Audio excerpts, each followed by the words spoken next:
Ditanya udah terasa atau belum? Jawabannya saat ini belum, karena itu biasanya nanti efeknya kan jangka panjang ya Bu. Tapi kita juga sudah melakukan persiapan-persiapan. Kita juga tidak tahu apakah ini hanya spot-spot jangka pendek ataukah ini akan terjadi dalam waktu jangka panjang. Sehingga saat ini kami belum begitu terasa karena ini kan terjadi baru-baru ini ya. Sehingga biaya-biaya itu hitung-hitungannya masih seperti yang dulu. Kami belum ada perubahan, tapi kami terus mengantisipasi kejadian-kejadian ini apakah terjadi sebentar-sebentar saja, spot-spot, nanti akan kembali lagi, ataukah terus akan meningkat dalam jangka panjang gitu Bu. Oke, tapi kemarin kami juga sempat berbicara begitu ya bersama dengan himpunan dari industri alat berat yang menyebutkan bahwa sebetulnya untuk kenaikan untuk alat berat ini sendiri sudah terasa sekitar range-nya 20%-an begitu. Apakah ini juga sudah terasa begitu Pak? Dan di satu sisi juga kalau Anda sendiri mengatakan kan perlu diprediksi ke depannya. Nah ini kira-kira untuk prediksinya kapan sih dan berapa persen begitu kemungkinan untuk peningkatannya? Sekarang semua situasi tidak menentu ya. Perang Ukraina dengan Rusia itu menyebabkan semua situasi tidak menentu. Harga batu bara juga udah naik setinggi-tingginya dan itu sudah sangat tidak normal. Jadi semua pihak ini berjaga-jaga termasuk kami. Tapi ya kami tetap tetap mempersiapkan diri misalkan melakukan efisiensi. Kemudian seperti yang kita tahu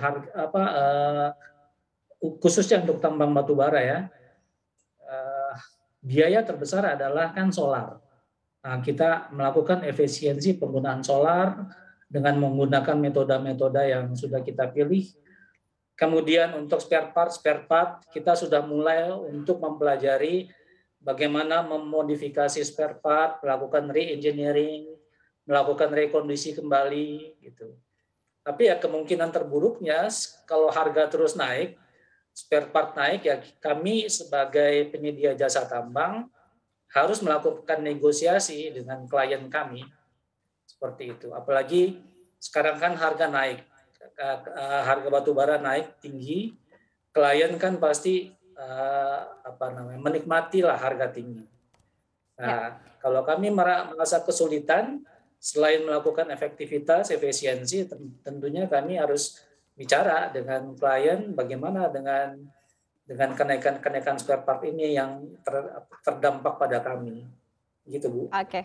Oke, sebelum kita membahas seperti apa nanti mungkin negosiasi dengan klien begitu ya, menarik tadi adalah terkait dengan hal-hal yang bisa diefisiensi. Kalau dari Samindo Resources sendiri sebetulnya hal-hal apa saja sih yang bisa dilakukan efisiensi, kemudian juga di satu sisi solar ini juga cukup menarik karena kalau kita lihat range harganya juga sudah tinggi sekali begitu. Ini kira-kira seperti apa berpengaruh kepada ongkos produksi?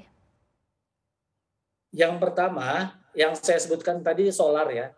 Solar itu 30-40% biaya tambang itu ada di solar.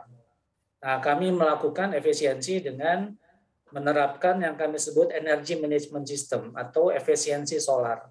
Ada banyak hal yang kami lakukan dari modifikasi alat berat, kemudian melatih karakter-karakter operator supaya tidak boros di dalam mengendalikan bulldozer, ekskavator, dump truck dan sebagainya.